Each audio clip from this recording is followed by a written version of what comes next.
sermon ang ating pastor. Nakahawig ni Sir Rick Pidodido.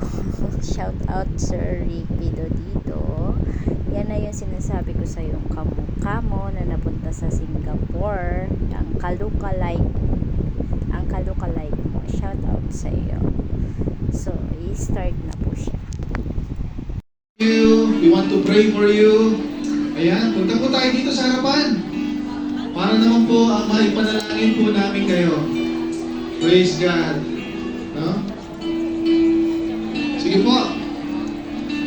Sabi po sa Psalms chapter 103, verse 13, as a father has compassion on his children, so the Lord has compassion on those who fear Him. Praise God. Pwede bang habang pumupunta rito yung ating mga dakilang ama, let's honor them. Let's give the best clap of praise sa ating pong mga dakilang tatay.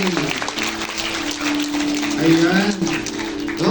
Kung meron po ditong soon to be tatay, pwede rin pumunta sa harapan. Or kung meron po nagpe-pray to be tatay, pwede po tayong pumunta rito.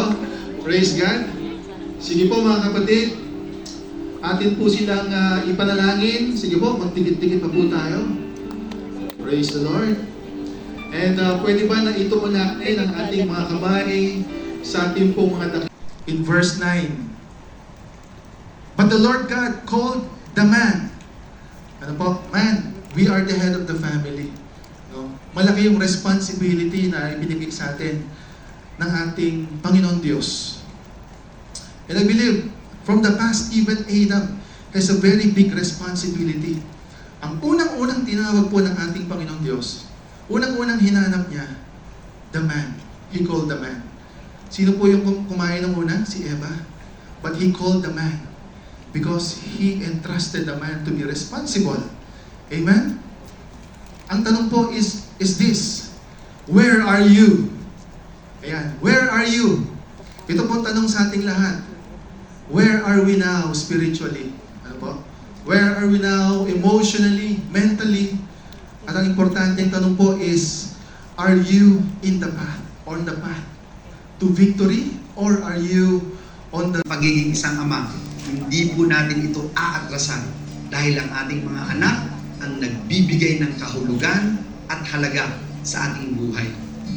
Para po sa mga anak, naging stricto, disiplinaryan o maikli man ang pasensya ni tatay, deserve nila ang iyong pangungumusta, mahigpit na yakap, kahit isang text o tawag.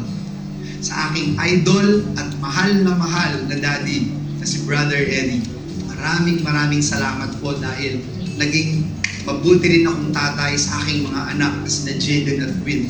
Dahil po sa inyong mga halimbawa, sa inyong mga pangaral, at higit sa lahat, sa inyong pong malalim na pananampalataya sa ating Panginoong Yesus. Sa iyo po, Dad, at sa lahat po ng mga tatay, Itay, Daddy, Dada, Papa, Papang, Happy Father's Day po. God bless you all.